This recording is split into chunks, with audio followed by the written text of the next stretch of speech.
Now, we're now being joined by economist and an analyst, an industrialist as well, Henry Boyo. You're welcome to TVC Breakfast. Thank you, Mike. Good morning, sir. Good morning. Now, first of all, let's have a picture of how the inflation rate is calculated to the understanding of every other person generally who is not an economist. Well, that might not help you as much as how inflation comes about. Okay. You find that even the secondary school certificate holder is aware that inflation is generally defined as too much money chasing too few goods. So you find that invariably, wherever there is inflation, it means that the volume of money supply in the system is running ahead of productivity. So if you want to eliminate inflation, you have to bring the two in balance. In the case of our country, and indeed in the case of most African countries, you would find that there is a huge disconnect between the volume of money supply as well as the productivity of each country. This is particularly evident in our situation, where the CBN has endlessly been mopping up surplus naira from the system. The reason why the CBN is willing to pay up to 10, 11 or 12% in order to borrow money it does not need, only to warehouse those funds as idle, is because if the volume of money in the system is not controlled, inflation will probably run out of control, and you could easily be talking of anything like 20% rate of inflation. What is not often clear is that if inflation is even running at just 10%, it means every 5 years or so, anybody having static incomes, for example, the 18,000 naira minimum wage earner, would suddenly find after 5 years that he has lost 50% of the purchasing power of his income, and that's very bad. Not only does it turn that person into a poorer person, it also has, how would I say, a collateral impact on productivity itself, because if there is nobody buying your bread, you don't have to produce bread. And particularly also, if you have to have borrowed 20%, at 20% in order to produce your bread, and there's nobody buying it or nobody who has the purchasing power to buy it, you also pack up and reduce the number of people that you employ. So there is a chain link between inflation, poverty, and the level of unemployment we have in the system. Okay, perhaps that's why some economists have suggested that the issue of inflation in Nigeria is perennially artificial, because the consumer price index is never really well calculated, isn't it? Well, I don't know about artificiality or whatever. What is clear is that if you should go into the market, particularly housewives, when they go into the market, they suddenly find that they are buying less and less with the housekeeping money that they are given. I think that is the critical aspect. You could debate how it is calculated from here till eternity, and you'll still find people who would have various inclinations of views. But what is clear is that when you go into the market, you find that your money is becoming worthless and worthless. For example, like what happened in Zimbabwe, they totally lost control of money supply, and ultimately you had a situation where $1 US was going for about 1 billion Zimbabwe shillings or dollars. So we have to be very careful. We have to watch inflation. But at the end of the day, I think the critical thing is how do we stop it? Okay. Now, some time ago, economist Professor Patutomi made a statement saying that sometimes inflation is healthy for the economy.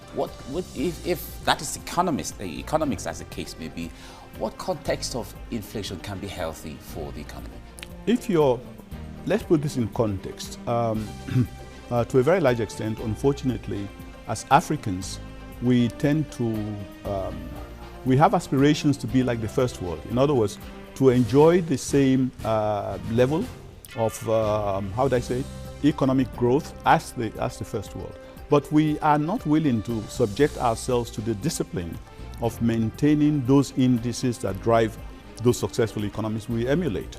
We want to be eagles, but we want to compare our indices with doves. In successful economies everywhere, inflation is usually not more than 1 or 2%. I think in the UK at the moment, inflation is probably less than 1% or something like that. That is a serious-minded economy because, as I've said, if inflation is up to 10%, we're talking 12%, it means that your people will get poorer very gradually over a period of time. So you find that if you are unable to control money supply, invariably you would have inflation. But to answer your question with regards to what is good inflation, if inflation is, for example, minimal and there is no, how would I say it, demand, there's no consumer demand, because you must have the economic activity that would determine whether or not there's inflation vis-a-vis the amount of money supply that is available. So if you have a situation where the economy is not moving, you might do certain things to instigate inflation so as to be able to ginger up productivity within the economy. But in our situation, we should not be talking about that type of situation, because we are totally on the opposite side of it. We are neck deep in inflation, and our people are getting poorer. All right, we have economist Ken Ife on Skype from Abuja. Many thanks for joining the conversation this morning on TVC Breakfast. We're talking, of course, about the rise in inflation in Nigeria. And according to the CBN governor, the cause of this particular rise is not due to too much money in circulation. It says it has to do with structural factors. Do you agree with him? Thank you very much for inviting me. Well, that is the one side of the story. There's obviously no doubt that Nigeria's economy is undergoing immense structural change, because we just have to tackle with moving from an import-dependent economy to a much more balanced economy through a diversification strategy. And I'm still waiting to see what that strategy is and how we're going to push through that. But of course, the other part of the restructuring agenda is to attack the demand side that is asking for $4.66 billion when you're only getting $1 billion, to see if you can stem that demand and do an import substitution strategy, which would fundamentally restructure. But that is an argument for another day. I haven't seen serious action in those directions. But to connect to what my colleague has been saying, there is a supply, there's a demand pool and supply push factors on inflation. We know that there is a lot more to do with, it's not surplus of money in circulation as much as shortage of goods that are available, because shortage of goods could cause inflation and excess money supply could cause inflation. In this case, the demand in the economy is not being met. People are losing their jobs because there's contraction in the economy. And this is dangerous, because if the economy is contracting, which is recession, you have to increase type of expenditure from government and all those works and capital projects to bring more. All right, Ken, thank you. We'll come back to this. Now, let's see a graphical representation of what these figures are and how they translate in true terms. Now, generally, of course, it stands at 12.8%, and that's considered the highest level in nearly 4 years. Analysts say that it is due to low oil prices and currency controls introduced by the central bank. Now, our guest in the studio said this, certainly there's a lot of money in circulation. Those are certainly different economic indices generally. Now, let's go down memory lane. Nigeria's inflation rate remained fairly steady, ranging between 9.3% to 9.6%. And that figure was maintained between October 2015 to January 2016, generally. And then it finally hit its worst record in February 2016, standing at 11.4%. Now, going further, from 11.4%, there is now a sharp rise to 12.8% in March 2016. And we are in April now, and it has remained steady. What do you make of all of this breakdown from everything we are seeing? Now, if I have to come to a hearing here, the issues of the forces, the market forces, demand and supply being in control of the market is something some analysts have also put forward.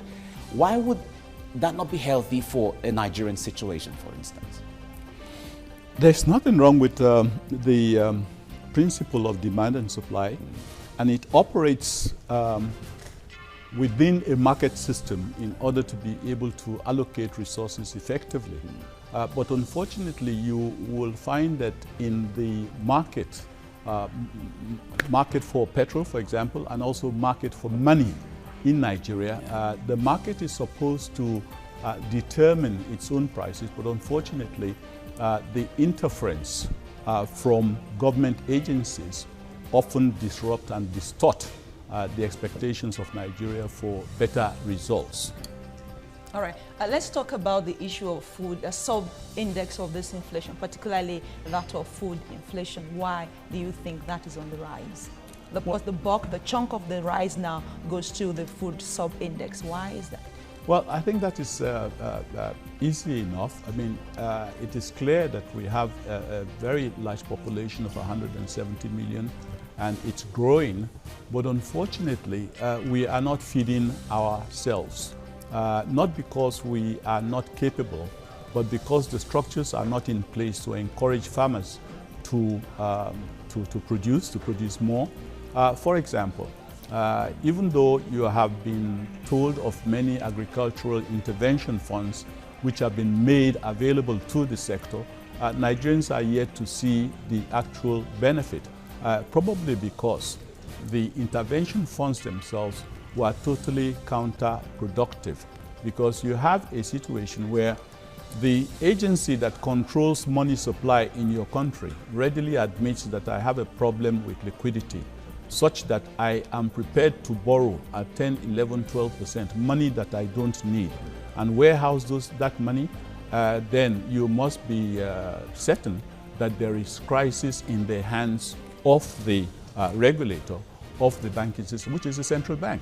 So if they themselves admit we have to do something so silly and so counterproductive, especially when the real sector is saying we don't have funds to invest, and yet you are prepared to borrow money you don't need at 10, 11 or 12% in order to control money supply, in order to halt inflation. So you find that there is a contradiction between the expectations of Nigerians and the product of the policies of the CBN, particularly with regards to the creation of Naira supply within the system. Okay. This is what drives the agricultural sector, this is what drives the mining sector, this is what drives economy and industry in general. All right, now let's take a look at the African going beyond Nigeria. Now, Nigeria is not left alone in this, as Angola's inflation rate has also risen to 23.6% year-on-year from 20.3% in February. Now, the Bureau of Statistics said this comes on the back of rising healthcare, food and drink prices generally. And then we have all of that. You have the comparison there. Now, Ghana is also battling with inflation rise, as the West African country's annual consumer price inflation rose to 19.2% in March from 18.5% in February. Now, the West African country is implementing a 3-year aid program with the International Monetary Fund in an attempt to remedy fiscal problems, including inflation persistently above government targets. Now, going further there, certainly Ghana seemed to have a blueprint to tackle this, and people will ask, how about Nigeria? The partnership with the International Monetary Fund is something that Nigerians usually become very emotional about. What's your reaction to this in this partnership? I'm surprised that you say Ghana has a blueprint we should even look at. Yeah, it's unfortunate you said that, because you find that you cannot use as a point of superior reference a country which mops up excess liquidity with 25% interest rate. I mean, that's crazy. What then do you expect the real sector to borrow at? 40-something%? And you use that as a country of reference? Don't do that. In Nigeria, we are even... Well, we're just taking a look at... Yes, but don't make a reference to something that is inferior to yourself and as if to say it's, you know.